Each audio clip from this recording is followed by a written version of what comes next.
Hey, Brennan here. Welcome to the channel and thanks for tuning in. Have another 2024 rookie report for you on the YouTube channel here. I'm going to talk today about Malachi Corley, one of my favorite wide receivers in this draft class. If you listen to my podcast, you know I've been a Corley fan for some time. Brings a little something different to this draft class. He is a unique playmaker, an explosive playmaker. My podcast co-host Jason DiRienzo and I are going to break down his rookie profile for you and tell you everything you need to know about Corley. You play Dynasty, you play Fantasy, and you're looking for a YouTube channel out there that's going to give you a good look at the 2024 draft class and beyond. Hit that subscribe button, man. We are doing all sorts of rookie reports for this year's class, as well as 2025, 2026, even profiling 2027 NFL draft prospects. Let's get to the show. So we might as well, Jason, just get right into the rookie reports and start with Malachi Corley. Let's do it. He's one of my favorite players, right? I mean, Oh, yeah. Yep. the reason he's one of my favorite players is because of just he's just different in this class, right? He's 5'10", Mhm. 250-pound receiver from Western Kentucky University. We're going to go through his career stats here. 236 receptions on the season, 2,800 yards, 27 TDs, averaging 12 yards a catch. Played out of the slot 92% in college. These are career statistics, 8% out wide. So he will be a slot receiver in the NFL.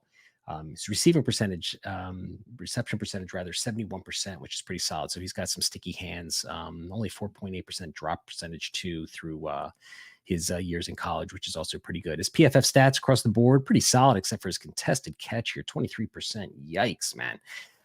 Which is really surprises me because of how physical he is. And I know Yeah. you saw him at the Senior Bowl. We get to a scouting report. I'm interested to kind of, you can maybe elaborate on that. But his grade versus man coverage was good at 81%. His receiving grade overall was also really good at 82%. Yards after the catch and reception is 8.6, which was 22nd in college football. Deep catches, he was 8. That wasn't very good at 80th, and his deep yards, again, associated with that wasn't great. So listen, we know who Malachi Corley is. And if you guys have not, if you're listening to this and we're watching this as well, he is going to be a slot receiver. He is I think, short to intermediate kind of player who's going to get the ball in his hands.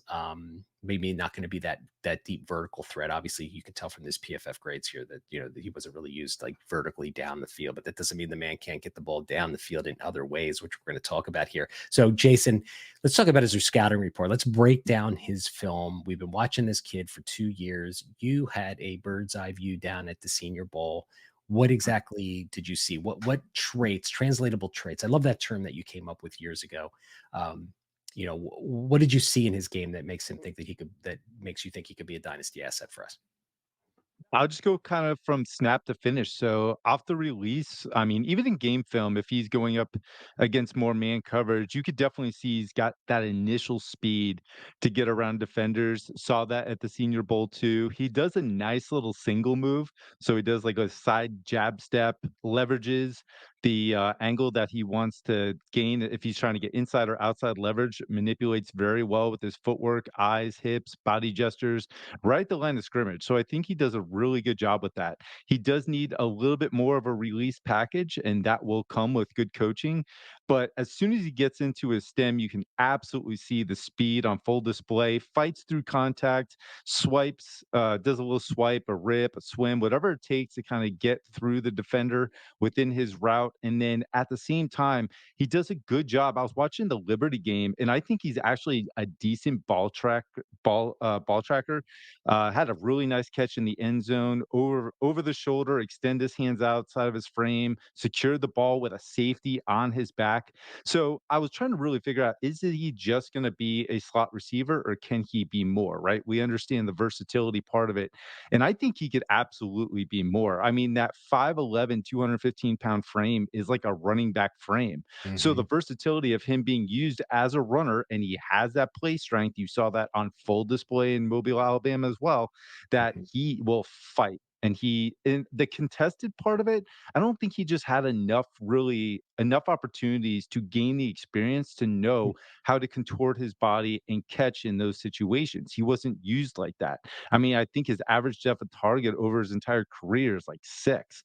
So Mhm. he was more used at the line of scrimmage. I'm not going to knock a guy for usage because what he was asked to do and what he did with that, he excelled at it. I actually think he overperformed. I watched the Ohio State game, and he looked good in that game too. He was able to find ways to get open in zone, and he was finding ways to separate against coverage. So I think there's a lot here to work with. He is definitely a raw player, but I think that just the idea of the play strength, the initial release, the speed, which I don't think is like elite, but I think he's got enough juice to stack defenders if needed on the outside. And I love the manipulation and the lateral agility. I think the athleticism is there. So I think those major parts are going to translate really well to the NFL. Yeah, I put up a couple films out on this channel too. And I mean, his ability with the ball in his hands is unbelievable. I mean, I think he's Yeah. got, the ability. He's got good vision in the second level. He's got the ability to manipulate defenders, and he's just so physical. I mean, 5'10", 215. He's a different kind of build than really. And we're going to talk about comp shortly. And I was having a hard time with a comp. I know a lot of people are out there talking Debo Samuel and all that, but in reality, we'll get to that part of the show. But that Mm. physicality that he brings, that yak ability. I mean, he is an explosive playmaker. And I'm like really excited. We're going to talk about his draft capital here shortly, but I can't wait to just see how he is used in the NFL right now, because I think his skill set with all of these big receivers in this year's class, he's going to offer something, really unique to an NFL franchise. I mean, if they've got a team that already has one or two, bigger receivers, and they're looking for a chess piece that they can put throughout the line of scrimmage. I mean, this guy did end arounds, wide receiver screens. He excels out. And like you said, can he win vertically? Probably. Was he asked to do that? No. But what we saw with him with the ball in his hands, I mean, this guy could legitimately, take it to the distance and get massive chunk yardages. The contact balance, the way he sheds tacklers. And I've always Mm. said, watching his film, if I feel sorry for a DB if they've got a one-on-one with him, because I think he's more likely really going to put a lick on a defensive back. I mean, that's how big and physical he's. A fun player to watch. So go on the YouTube channel. I got 2 or 3 films on this guy. That's why I just love him so much. I just love his physicality. I loved his yards after the catch ability. And when you went down to the Senior Bowl, I said, "Hey, Jason, the one thing we want to see and the one I think when we did our running back or we did our Senior Bowl show, you were saying that maybe he lacked that nuance as a route runner, and I think you kind of just described that as well. Like that's what we were looking at, because he wasn't asked to do probably a lot of that at Western Kentucky, because he just Oh, was, not at all. so big and physical. So it's like get in space. But one on one with a DB coming out of the slot, he's in your face. How's he going to win one on one? That's what we'll have to see. But I'm excited for Malachi Corley. I think he's a different flavor in this draft, and I'm going to be drafting him in all my rookie drafts. I think he's definitely a different flavor. That's actually a really good way to put it, because these NFL teams, it's going to be pick your flavor in this draft. I mean, you have every type of receiver that you could possibly ask for to fit a scheme. He's definitely going to have to fit in a certain type of like Mhm. West Coast type scheme.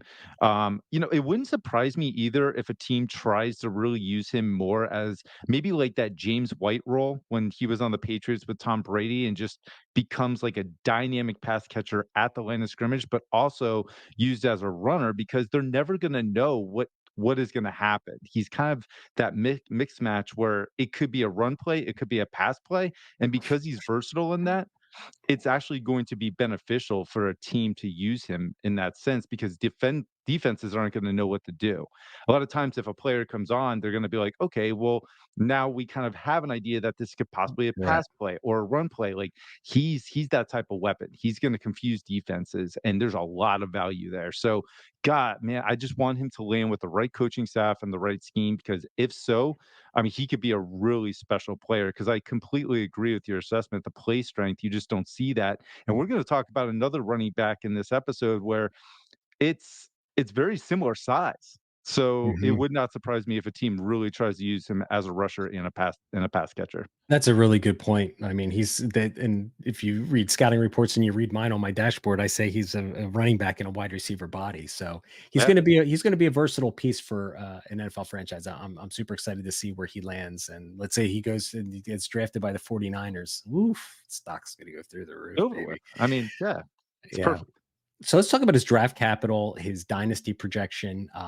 I got him right now. I'm thinking is a third rounder, fourth round, might go into day 2, but I'm thinking maybe early day 3, round 3 through 4, maybe 5. What is your thought on his draft capital right now? I think late day 3, round 4, but again, it really just depends. I think it's safe to say between 3 and 5. That's the range I feel pretty good about him going. Yeah. So with that case, he gets a really good juicy landing spot on a good opportunity on a team. I see him from a super flex rookie draft selection, probably a late second, but probably an early third pick. What are your thoughts on that? Yeah, I'm thinking 3rd just because of the depth in this Mhm. class. Right. Yeah, that's Yeah. unless he gets draft day 2 draft capital, then Well, then yeah, that changes everything. it's game on. So I'll Yeah. tell you, we're gonna talk about player comps on these videos, right? And these Mhm. shows. And I just really had a hard time with the comp because I know the Debo Samuel's out there, and it's like I don't want to go there. I mean, Debo Samuel's just a special kind of player in itself, but I can see the why the people think that because of his size and his versatility and his toughness and physicality. I really struggled one. Christian Kirk is similar in size. I think Christian Kirk has a little bit more vertical ability. But I don't know. I'm not really great with player comps. I mean, that's just He's a this tough guy's one. he's a unicorn. I mean, he really Yeah. is. I mean, he's What are you not supposed to comp when there's not a lot of players like him, and there's only one Deebo Samuel, and everybody who says that is correct. Like, you can't just compare him to a player like that. So, yeah, yeah. it's a hard comp. I mean, if you look at my comp, I just have a bigger Rondale Moore, and the reason why I Mhm, say that is I was trying to think, what is a receiver that played at the line of scrimmage a lot in college? And then I was watching the Ohio State game, and it just made me go back and remember, like, how dominant Rondale Moore was against Ohio State that freshman year, and the play strength and everything was on display, the elusiveness, the yards after after the catch and after mhm. contact. Like, I could see that. So it's, again, I think a lot of these players that go into the NFL that are versatile mismatches need to land in the right spot. And I don't think Rondale Moore's in the right spot. He could probably be better. And I think the same thing is probably going to go for Malachi Corley.